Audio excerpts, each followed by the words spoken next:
Three, two, one. What up? Hello, welcome Hello. Hello, and welcome to another episode of The World of Japanese Cinema. Sorry we're starting a bit late. I had to configure this bloody Wi-Fi, but we're live, I hope.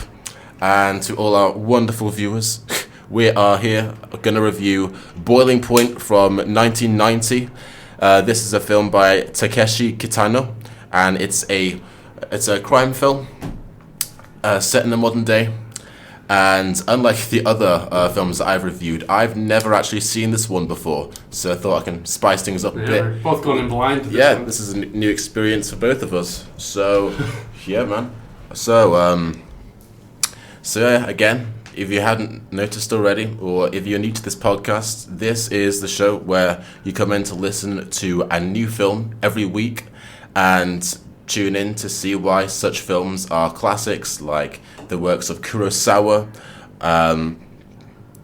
and other famous directors, and films like Seven Samurai. But occasionally, we go a little more into the modern age. And this film right here, I was scrolling through BFI and I thought maybe we could do like another old film, but I've never seen this before and I got curious. So I'm a bit inexperienced with the whole crime drama genre in Japan. I thought this would be like a sort of a nice typical mysterious drama. Of course, there's High and Low by Akira Kurosawa. That's a really good one. But with this, I was taken quite aback. There are quite a few oddities you might say about this film. The genres I found that it has is action, comedy, crime, drama, thriller. Yeah, I can kind of see where all those are coming from. Yeah, a bit of a weird. Definitely funny. It's definitely funny. And there's some random bouts of action. There's plenty of crimes. Those are the Yakuza. Yeah, some of the humor's quite out there. Great. But yeah, to kind of basically break down the plot, honestly, the structure of this film's plot is so kind of unusual. I actually got confused myself a bit. I had to re-educate myself on the whole plot of this thing. But the plot basically follows a lost kind of inattentive young man called Masaki, who is a member of a struggling local baseball team managed by Mr. Iguchi, who is a former Yakuza member, and his coach is threatened and attacked by a local Yakuza. And so he teams up with a friend to go to Okinawa to buy guns so they can get revenge.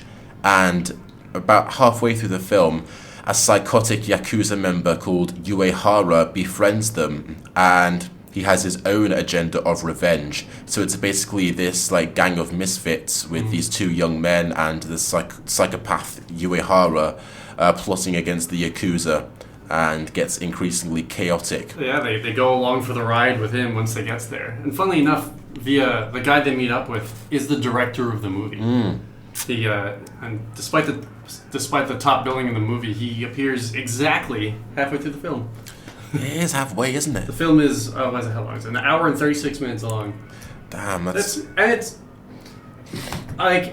slow at times, but I think that the random bits of action happens, and it does move the plot along. But in the beginning, we follow the protagonist of the movie, who seems like he just does nothing. Literally. He doesn't swing bats. He doesn't He's speak. He barely speaks the first 10-15 minutes. Yeah, I've never seen the whole movie. Yeah, it's quite unusual with any sort of film. There's no sort of direction at all. There's no music or any dialogue there's from zero it. sound. There's no soundtrack in this movie. Yeah, there's none, is there? No. Occasionally you might go to a bar and there's music there, but there's no actual some karaoke. There's no actual music inserted into the film. So yeah, it's quite unusual. It kind of guides to this whole confused feeling of the film. You don't know. Yeah. You don't know how to feel about this troubled protagonist who's constantly getting slagged off by his team because he's obviously not trying at all. But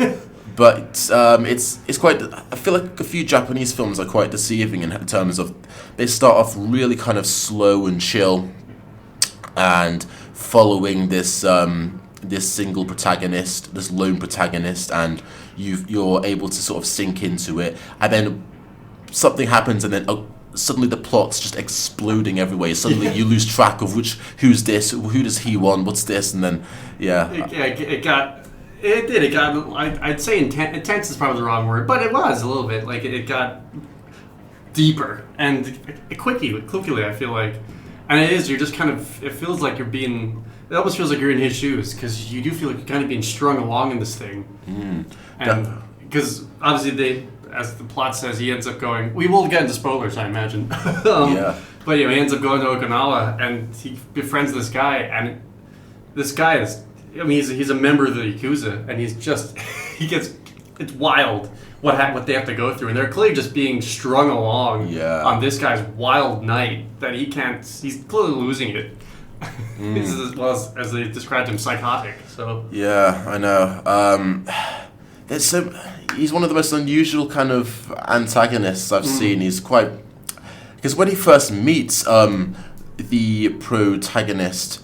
Masaki. It's in the bar, and like he's really like he just approaches him when he's just in his usual dull blank state, and he's just like, have you got a girlfriend? Have you slept with her? And then he gets more. He says, "Do you want to have some fun?" And then he starts like kind of smothering him a bit. Then it cuts to like him, just like Masaki, just like it's really awfully singing karaoke in a bar.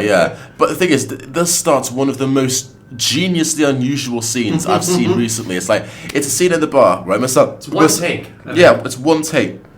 Masaki is just like a dying cat on the karaoke set, and then you don't know what happens exactly, but like Uehara is like what sets it off. But Uehara is just drunk at the bar. Yeah, so there's two tables, right? They're across from each other, and one of the tables yells at. Yeah, he starts beef with someone drunk, and then he goes up. He just really lazily just stands up, grabs a bottle, goes and just smashes it over someone's head. Then he goes back and continues dancing with this girl like nothing happened. Then another guy comes up and then just smashes a bottle over someone's head. Yeah, and then it's deadpan, the whole thing as well. Yeah, and it plays out so normally and casually, like. The girl just keeps waiting for him to come back and dance with him. The guy's still singing, doesn't miss a beat. Literally, the guy gets up, smashes his head. His friend reacts to it. The other guy beats him down. It's so geniusly normal. It happens twice. No, it's so geniusly normalized, especially with how like there's no sort of tension whatsoever. It's a very hazily like panned sort of single shot that goes around. You're just supposed to really drunkenly just go with the flow, even though people are just battering each other's heads with like glass bottles and stuff. So many reactions in this movie made me think that everyone has had just the worst day, and this is just another thing, and they can't deal with it anymore. Yeah, there's like car accidents, and there's some random explosions, and there's some random gunfire that people just kind of stand next to and just accept. There's a car crash happens right in front of somebody, and they just look back and forth and look far off at the car that's driving away. It's like barely any reaction. It's all very deadpan. It works really well. Yeah, it's a film where just everyone cannot give any more of a shit. Yeah. It's just... everyone's had a terrible day. It's quite interesting, the setup, because like there's so many like quirky kind of like weird strangers in this film. Mm-hmm. But this is one thing in that also I feel like it's a great character moment from Masaki. It's where he meets his future girlfriend at a cafe, but... Again, he's sitting alone at a cafe outside, and he's really just, he's his usual self. He's really like dull, like just staring off into space. And then this really pretty waitress comes and just, gives him a little eye, and you can see he's interested in her, but he's not saying anything. And then the camera shows her approaching him, and then it cuts to a close up on his face, and then like. He says that. Then finally he says, "What time do you get off shift?" And then a very, very masculine voice replies, "We close at 11." And then the camera like cuts back, and it's like he instead talked to like the male waiter who came to him, not like the waitress who he had his eye on before. The waitress actually has to come over to him and make the move and just say, "Do you do a bike?" And she starts doing the conversation, and that's when he finally is able to set up a date. But it's kind of, have you seen Good Will Hunting. I actually haven't, and I know I need to. Yeah, it kind of reminded me of that. It's like there's a scene in that film where like the protagonist, like Will, he shows off and he butts down this bully in this bar, and then he kind of smiles a bit at this couple of girls who are kind of looking at his heroic act. Then he goes and just sits by himself, and the real pretty girl at the bar, she comes over to him and she is like, "You're an absolute fucking idiot, you know that?" And I says, "Why?" And she says, "Did you not know I've been waiting for you to talk to me the whole hour that you were standing there?" And he was like, "Really? Oh, I didn't know that." Right over his And head. she had to come over to him to initiate the whole dating scenario.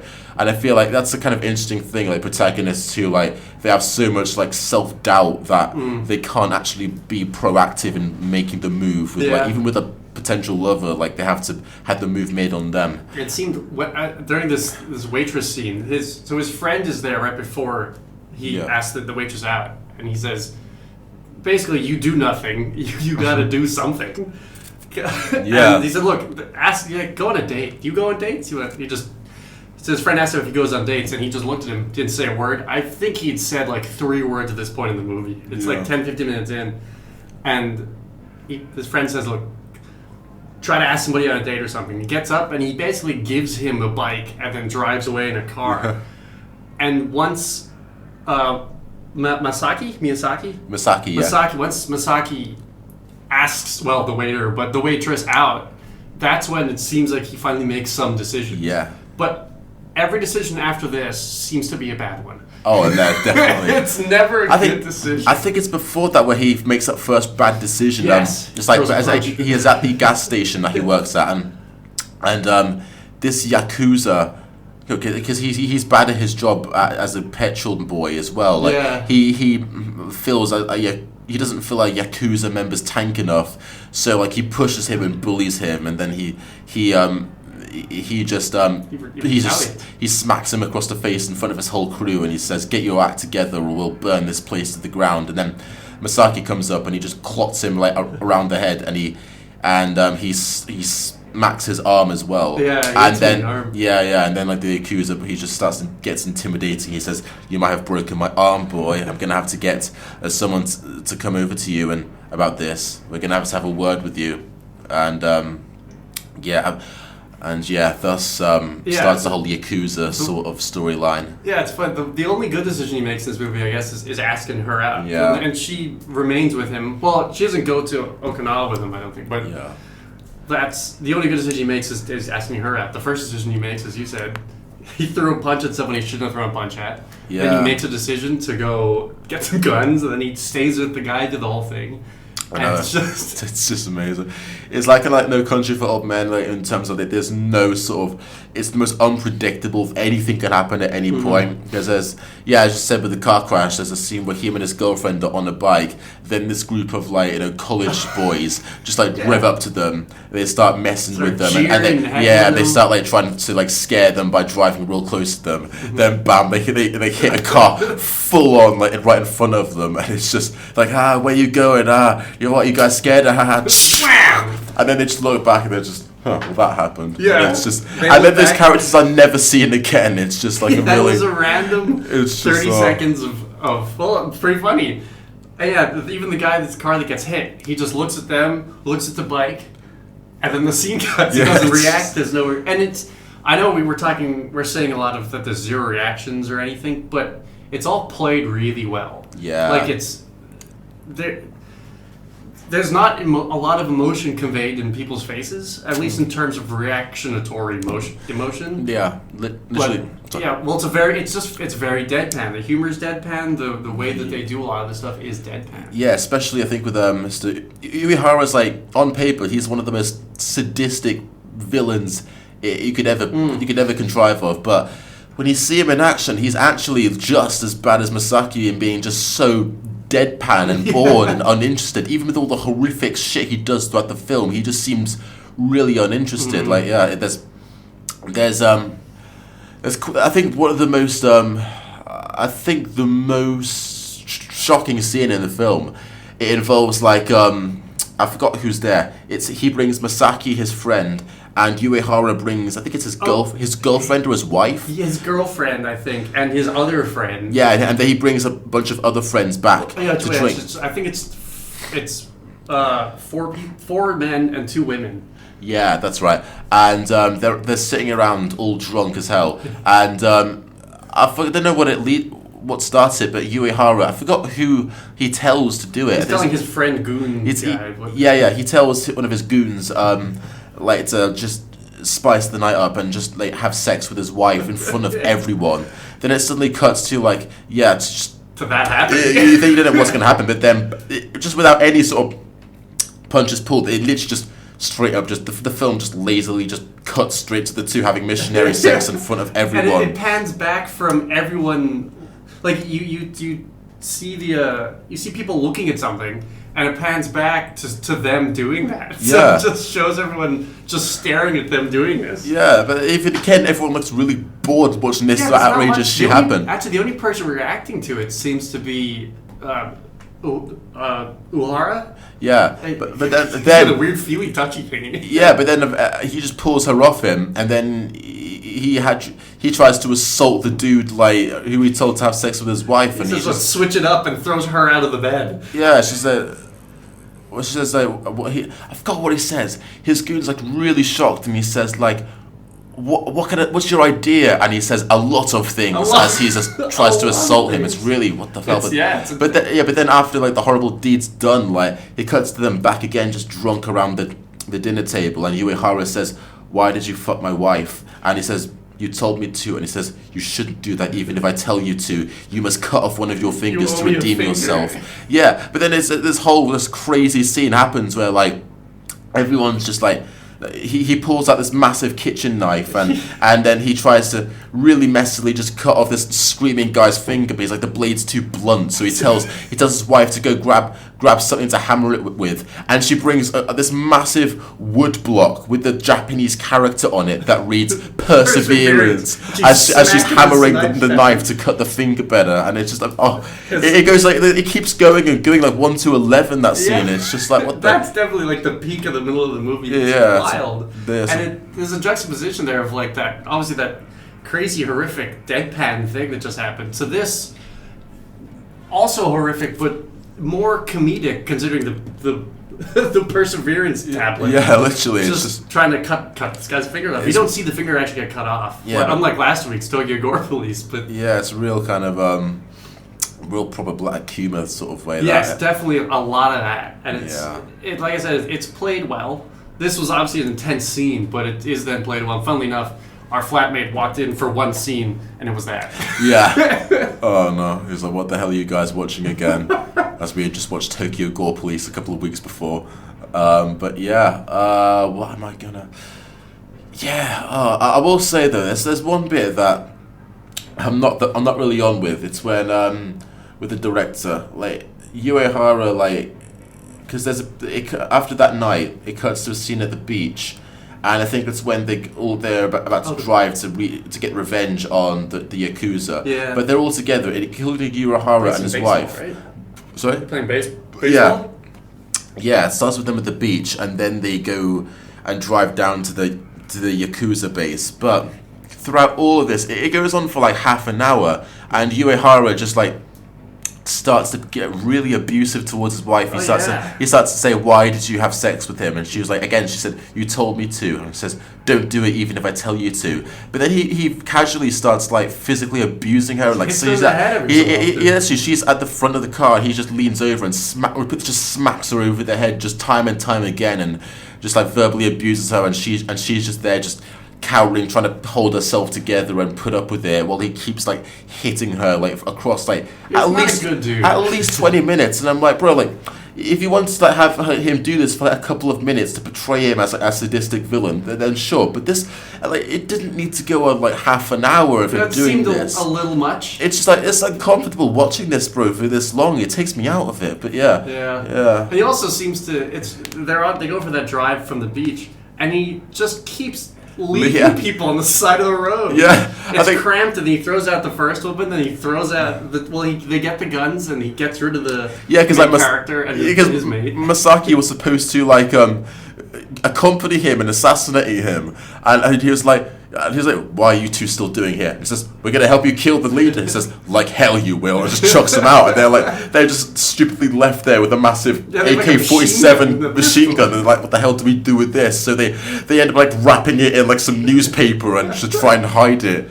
And they just go on foot. Yeah, they tough it out. And then he leaves his girlfriend with his wife on the side of the road. Yeah. And finally he goes with him and his I guess, best mate, who is the guy they chopped the finger off of, who stays with him, which is wild. Something, yeah. Some indoctrination or something there. Yeah. I will say, though, something I don't like aside, moving on to a bit I do really like, when Uehara and his goon finally confront the Yakuza boss, I think they were organised to send a finger to him for someone who betrayed them. And the Yakuza boss wanted Uehara's finger. He wanted 3 million yen and Uehara's finger. Yeah, that's it, yeah. He had like a bad deal and he ordered the Yakuza tradition to cut off a finger. So the boss unravels it, and it's only like a really tiny portion of the finger, and he says, do you think this will do? Whose finger is this? And he said, we all knew you were a piece of shit, Uehara. And then, like, Uehara, I think, like, he has this massive bouquet of flowers. They would pick in flowers. Yeah, he brought this massive bouquet of flowers that he picked as, like, a sort of an apology. And, like, they're all, like, it's like 10 seconds of silence as they're awkwardly staring at this finger. And the Yakuza boss is angrily staring at him. And then, like, Uehara's just there, holding the bouquet. And then suddenly a load of machine gun. Suddenly a load of machine gun. Right as ear. A load of machine gun bullets suddenly fire from the bouquet, and it turns out he concealed a massive machine gun in the bouquet of flowers to assassinate the Yakuza. But he accidentally sets it off and fires a load of rounds at the ceiling. And it goes off for like 5 seconds, and then like silence, and everyone's just dumbfounded. The Yakuza boss is just blankly staring, like, what the fuck is going on? Very deadpan. It takes like 10 seconds for him to finally just get it together and just shoot everyone in the room. Mows everyone down. Yeah, it's that was a funny scene. Where it's just, you don't expect any of it, and like you've seen them go pick these flowers before. Yeah. And Uehara does this odd thing where he makes himself a crown of flowers and it's just sitting there. And there's a cool shot where his mate is picking these large flowers. And it's kind of it's like a medium shot where he's in the left, and then you just see this huge field. And at some point, Uehara just stands up and walks in. Oh wow, he was very well disguised in these flowers. Yeah, it's a very kind of weird kind of scene. That takes you out of it. It's just especially after all the abusive shit that had happened, like just before, suddenly a very weirdly peaceful scene about Uehara and his goon just picking orange flowers, and he makes himself, I think it's like an orange flower crown, and he pokes his head out. It's like Ran. There's a scene from that samurai movie Ran where like the emperor who's gone mad, he has a very similar kind of dull expression to Uehara, and he has this what is it called? This jester with him, and this jester makes him like a crown of flowers, and he says, here's your crown, emperor, and he puts this ridiculous crown of flowers on him. It kind of felt similar to that scene, but yeah. Well, when was that movie? Was that before this movie? Yeah, it's like 1985, I think, Ran. Okay, yeah. But yeah. It's weird, actually. Oh, yeah. That was only 5 years before this was made. That just hit me. Mm-hmm. So, yeah, they made I don't know how long they took to shoot this movie. Yeah, I don't either, actually. No, well, so I will say that there's some really good shots in this movie. There's, like I said, that flower scene, and earlier in the movie there's a scene where I think they're coming from a baseball game, and there's 3 people in the car, in the truck in front of them, and it has it's shooting a shot from in the truck bed into the back window of the 3 people, and in the middle person's head you can see the reflection of Masaki and his friend on the bike, so you can see everyone in the shot, but through a reflection of the on the window. I thought that was a really well done shot. And then, funnily enough, right after that, this other guy says, "Hey, don't stop speeding" or whatever. He gets off and gets punched in the nose. Oh yeah, he gets headbutted. And this guy's earlier in the movie, this guy didn't wear a helmet on the motorbike and crashed. 2 seconds later, he crashes and gets all bloody and just sits there deadpan. This film has a really kind of funny sort of It has a really good, it has a really good sense of humor with editing. It's really, really bluntly just cutting to like the aftermath of something like where you go, that's probably a bad idea. Yeah. And then it's immediately a bad idea. Yeah, his mate says, "I'm just gonna borrow this bike. I'll be 1 sec," and he just zooms off, and then it instantly cuts to him, a close up on his bruised and battered and bloodied face, just like with his face just screaming regret. And then a medium shot of the bike broken and at the back of the car, and yet the owner of the car is just staring at him. Yeah, that was funny as well. Yeah, it's another weird, funny shot. With like Uehara, Masaki, and like everyone, they're eating at a restaurant, and they order like at this last dish, and it has like squid ink in it, and then like there's like 3 people on either side, and one of the sides, 3 of the people, they finish their squid ink, and then they grin, and they have Uehara and his side. Yeah, they have like massive like black grins of squid ink teeth, and then the other side like grins as well with squid ink teeth. Grin back. Yeah, it's a very weirdly kind of innocent scene considering what's about to follow. It's also hilarious. That was right after that bar scene where he cracks that bottle over his head, and so they all right before they do the smiling thing. Uehara is next to his girlfriend, and for some reason he goes to pick up a bottle to hit someone's head again, and his girlfriend just stops his hand. It's like, no. So clearly this guy shouldn't be around glass bottles very much. Amazing, yeah. The thing is, I'm gonna have to ask, because there's a few bits. I've got a couple of characters mixed up. You might have to remind me. Okay. Masaki's baseball team. The coach was a member of the Yakuza. Was he Iguchi who ran the club?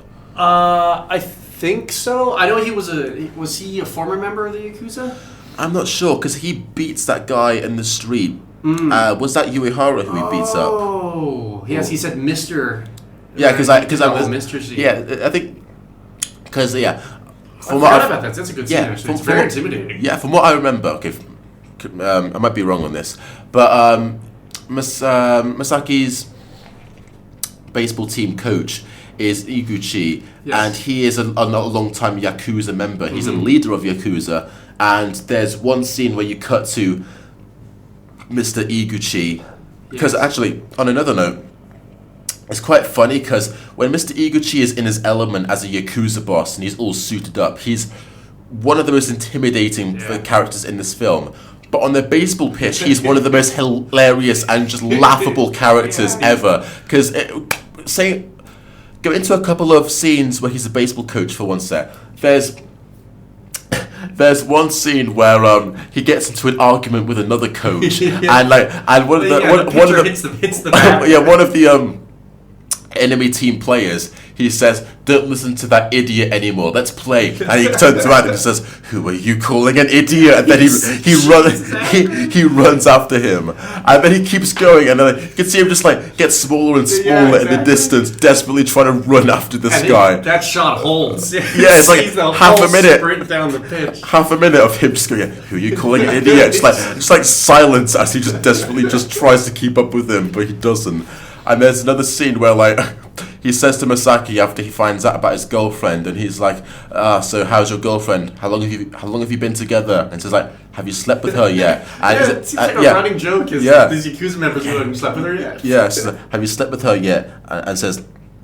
And Masaki's like, "How about you? Have you got a girl?" And he says, "Oh, I don't need to worry about that. I have all types of women for me right now." And then one of the baseball team members goes up to him and he says, "Iguchi, there's a lady in a sundress waiting for you by the pitch." And he says, "You don't need to tell me more." And then he runs off in the exact same embarrassing way as he was chasing that baseball player before. Running faster than the messenger who was on a bike. Yeah, literally. That guy's on the bike going. Oh, yeah.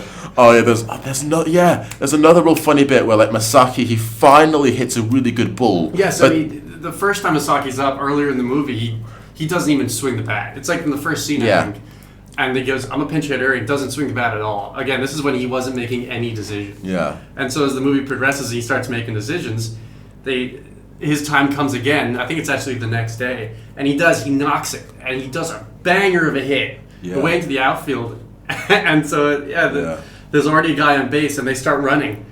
And nobody realized, because he's clearly never done anything well before, that Masaki's a fast guy. So he's running and he overtakes the other runner, Yeah. which leads to, in baseball, it leads to them both being out if you overtake the runner in front. And I don't even think he knew that. So he finally hits this banger of a shot and then immediately negates it by sprinting faster than this. Oh, literally, yeah. And that ties into another great scene, yeah. Again, just when Mr. Iguchi, like, he's running after his girl, and like the guy who got overtook by Masaki, he tries cycling after him, and he was like, Iguchi, wait up, and he was like, you're too slow, that's why Masaki overtook you before, Exactly. come on. Yeah. And so, yeah, the other running joke is he's slow on foot and he's slow on a bike. Yeah. He can't catch a break through the movie. Oh no, yeah, amazing. But yeah, that's but that plays into the whole character of Iguchi, because he's an absolute laughable sort of guy in the baseball scenes. But when he gets his secret Yakuza identity on, he becomes one of the most intimidating characters in the film. Where like I think it's is it Usagi Yue? Oh God, I can't believe I forgot. It's Uehara, wasn't it? I'll look up his name. What's it? What happens? Okinawa Uehara, for God's sake. He meets him in Okinawa. Yeah. Uehara's in a meeting with a bunch of like other lower position Yakuza members with Mr. Iguchi, and Iguchi is just really pissed off about the way the Yakuza have been behaving and been really petty, and I don't know the reasoning for this, but Uehara, instead of addressing him as Mr. Iguchi or like Iguchi-san, he just says Iguchi, and he says like I think it's because he says I will address you as a friend and a member of a fellow Yakuza member, Iguchi. We need to address these problems better. And he brings his own opinion, but he still calls him Iguchi, and then he doesn't say anything in the meeting, but then Iguchi follows him with another goon of his, and then he follows Uehara, then he assaults him in the middle of a street and beats him. In the middle of the night. Yeah, and then he says, so you called me Iguchi, that's the name people give to me in the streets, so you will address it to me in the streets, say it again. And then this goes on, he says, Iguchi-san, Iguchi. Yeah, Iguchi-san, yeah, Mr. Iguchi. And And Iguchi. this goes on for like a full minute of them. Very He intimidating. refuses to say it again. He's like, already battered, laying on the floor. Yeah. Iguchi is 2 inches from his face, saying, "Call me Iguchi," basically egging him on. So Yeah. do it. Yeah, it's like Iguchi-san, Iguchi, until finally, after like a full minute, he just says Iguchi, and then he says, that's it. And then he beats his face in. He knocks him. Yeah. Knocks him out. That was what real standout scene, that. Yeah, it was. Again, there was a lot of like really well shot scenes, and for the lack of soundtrack, it does kind of keep the pace up. It does. I think it's slow in the beginning, and there are slow parts throughout, but it does get more exciting, especially when they go to Okinawa finally and fall in with Uehara and go on his revenge night. Yeah, But yeah, it does pick up there. definitely. Do you remember the whole thing about the bar? There was a bar scene with a load of drunk people come in and slag off the bar. Oh yes, yeah. Do you remember who owns that bar? Was it Iguchi again, or was it another person? I actually am not sure. See, there's a couple of things in this movie where it is a little hard to follow. Yeah. I guess it adds to this whole thing that I'd like to say about this film, where it's just like, I don't think I've seen a film with such like a sort of paranoia of like just violence, because so many characters just like lash out at each other, but in the most unexpected sort of times. Like And again, everyone's reactions are deadpan as well. Yeah, it's all just like so deadpan. You can never foresee the violence underneath everyone. Everyone just randomly just hits each other or like smacks each other across the head, and then in such a bored kind of way. Yeah, and I read a review someone did it and said the tempo is kind of low, but explodes now and then with meaningless violence. yeah, literally. There's a scene where at a bar, I forgot who owns the bar, but like it's just about to. Iguchi, because I think Masaki's sitting at the bar and says he needs guns. Yeah, that's right. Yeah, because it's his bar, and then it's almost closing, and a bunch of drunk people come in, and they start slagging off the bar, saying, "Oh, it reeks here. This place is run down. I guess they'll do some cheap booze still." And then this lady just asks for the bathroom, and she said, "Oh, I bet it's a shithole in there." She goes in for 2 seconds, comes out, and he says, "I couldn't bear it. The smell's too much there. It's a shithole," and everyone laughs. Then Ikiji comes up, claps her across the face, and he says, "If you want to piss, then piss outside then." And then everyone just cowers and just runs out. And it's just, I think that's one of the first scenes where it's just like, whoa, like you don't know how randomly this film is going to go to like unexpected violence. But it's just... And it's not, like it is unexpected violence, but it's not like, maybe I'm tame to it because of Tokyo Gore Police, but it's not like... You can understand why some characters will lash out, but you don't know how sudden it's going to be. No, you don't. You can understand like people's motives for doing it, but... Yeah. And there's not like a lot of blood in this movie. Like, it's not gory. It's just like... It's not visceral. It's just like, whoa. Yeah. It didn't need to be, obviously, because you can still show it without doing all that extra stuff. Yeah. And so I think they did that well, and maybe that's a trait of the Yakuza. I have no idea, but... Yeah, true. Definitely. Because they're all very calm, clean-headed, but it's like this undertone. Yeah, they're just so desensitized to violence. Yeah. It's all just, they're just bored to it. They've done everything, so it's just a case of just hazy, drunken, just clots around their head and stuff. But at the same time, you do get like it's a very sort of slice of life film in a way, in terms you get a lot of interesting sort of strangers, and there's like you do get violence, but on the other hand, there's a scene where Masaki and his girlfriend are on a train, and this stranger, it's like shot really kind of creepily, where like they're on the train, and this shadowy, nameless stranger sits in front of them, and the back of his head takes up the whole sort of the whole center of the screen, and he starts to ask quite kind of barging in kind of questions. He says, "Are you boyfriend and girlfriend?" Yeah, they innocently say yes, and she says, "How long have you been together?" And then he says, "Have you slept together? Have you two done it yet?" And they're like, and then he says, "Where are you going?" And they said, "The aquarium." And he says, "Going fishing is a lot better than the aquarium. You two want to go fishing?" And you think he's just like a creep, like a random creep on the train, but then it cuts to like the three of them just chilling, and they're just like just fishing like off like a pier and just casually chatting. And you see his face as well. He becomes far less intimidating. Yeah, you see his face. He's just a harmless dude with fishing gear. It's just like it's bizarre. Yeah, amazing. Apparently, so this film came out in 1990, and it won. Well, I was trying to figure out this. It said there's a special mention, for Best Feature Film at the Torino International Festival of Young Cinema, and it was nominated for Best Editing at the 1991 Awards for of the Japanese Academy, which I can understand why it would at least be nominated for that. I didn't actually get to see what the other candidates were, but so it did well. Well, actually, it did well in terms of critics, because it also has a 94% on Rotten Tomatoes. That's and cool. Some pretty high ratings other places, but I saw the box office and I had to double take. What was it? I don't know where it was released officially. I think obviously Japan someplace. I don't know when or if it was released in the States, but it made $1,471 USD at the box office. Okay, that mustn't have been distributed much. No, it had to have. Maybe like a couple like really like limited screenings, it was but distributed at Urihara's house. At the director's name was Takeshi. It was released at Takeshi's house, and he charged $10 to get in. No, I don't know where, but it was a very low box office. So I can't imagine he made a lot of money on this movie. I think I don't think this. Clearly, it wasn't meant for that. Yeah, I think I read somewhere this is just like it was a solid startup for our director's progress. It was a startup movie basically. But it wasn't meant to be a massive proper success. But still, I'm surprised at that. Yeah, it was super low.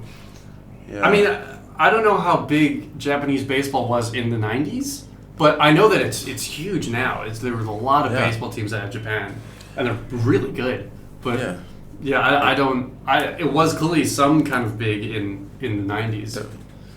Yeah, definitely. It really soaks you into the whole baseball element before any sort of Yakuza business It gets opens in. up almost. You have with like him in the you have like 20, at least 20 minutes of Oh yeah, that was a good amount. yeah, just dedicated to like just a chill baseball game, two sides just slagging each other off and just like Yeah, there was good banter between the sides. yeah. But even after the Yakuza side shows up, you get scene after scene of just baseball that just takes you out of it, and it's just I'm not sure what it's trying to portray. If there's any sort of metaphor there or anything, but it's a also, real stark difference. Even throughout the movie, like when they go to that beach, like they're playing baseball. You know, they're throwing a rubber ball around and they're using a large wood stick to play baseball. But it's clearly, I guess maybe it's a sport that just brings people together because there's it brings people together in baseball and brings like the Yakuza brought together. I don't know, yeah, I'm reaching, maybe but yeah. it's because everyone's kind of like the same level. Like true. nobody's throwing punches and actually, there's no one who ever gets violent at this game. True. What's his name? The coach gets annoyed and Yeah. he yells and he chases people, but nobody's ever thrown punches. And even at the end of the first game, our team, the Eagles, gets clobbered. It's like 5-0, I think is what it is. But they all still do the bow to each other, so it's still the respect. But outside of the baseball realm, there's no respect. Yeah. It's dog eat dog at that point. Yeah, I guess it's a sort of contrast with like civil nature.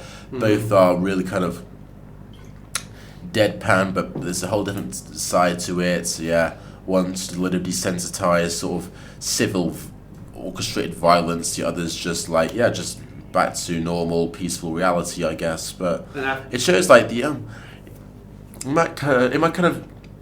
Sorry, Asahi going the wrong way. We're drinking Asahi again. Cheers. Yeah, of course. I forgot to mention. Yeah, we're breaking out the Japanese beer again. Of course. For classic times.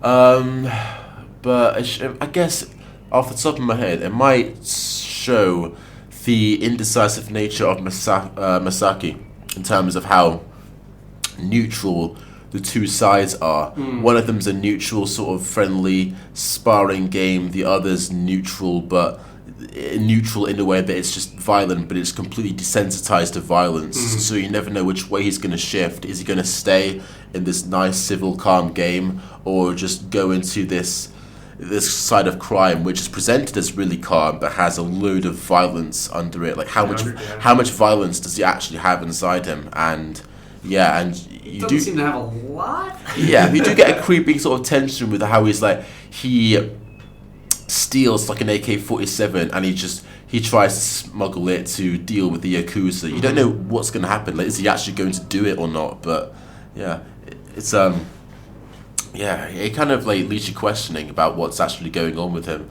But and I won't say what the ending is just in case. But it does it was surprising how it ended. I didn't expect it, and I also didn't entirely understand it. Like I understood the event that happens, but immediately after that event, it brings you back to almost like one of the first scenes in the movie. It reminds you of that, and it was a little confusing, but not because I didn't understand it, but I think that there is a meaning in there, and I think I need to watch it again. Is what it is, and I wouldn't mind watching this movie again.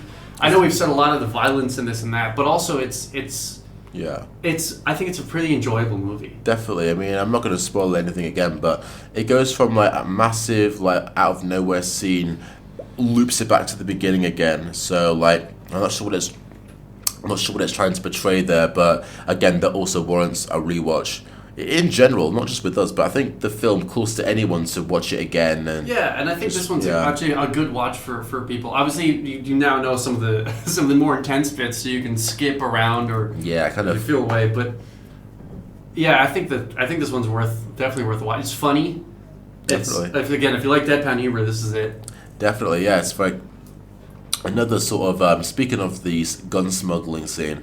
There's another funny bit where Masaki is he has this massive AK-47 which he's like really crudely just wrapped up in newspaper, hoping you can see almost you can see the end of the rifle. You can see the barrel just sticking out at the end, just hoping no one like notices. He's with his mate, just casually walking around a supermarket, eating an apple, just carrying it around with him. No one's paying any batting attention to it. yeah. No, but he ends up going to like, I don't know if it's airport security or not. They're about to get in the plane to fly back. Then you realise his whole motive with that. What they have is, he has that massive AK-47 wrapped up in newspaper, but his mate has other guns, he has like pistols.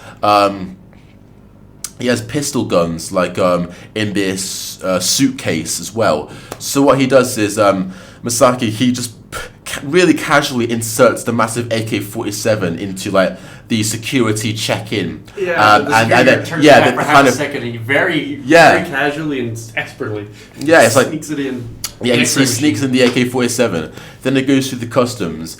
Then all the alarms go off because they've detected the gun. Then him and his mate just, in the heat of this panic, they just casually just go through the security and then just walk out. And it shows the guy in front of him is being interrogated. He's like, "It's not my gun." It's your gun. Yeah, they just casually walk through with their other guns, just call it peace. Yeah. Oh god. Yeah. Yeah, it was. Yeah, I have a note here. It says, "Well done getting through that airport." That's all I wrote. Oh yeah, because it was impressive. It was funny to watch them walking with this huge thing, and then it's so casual as well. You think like that's the only way, you know. You think Masaki with his dull, like passive attitude, doing such a thing, you're like, oh no, he's a fucking idiot. Oh no way, he's a genius. No way. Yeah. Oh, beautiful. Yeah, so.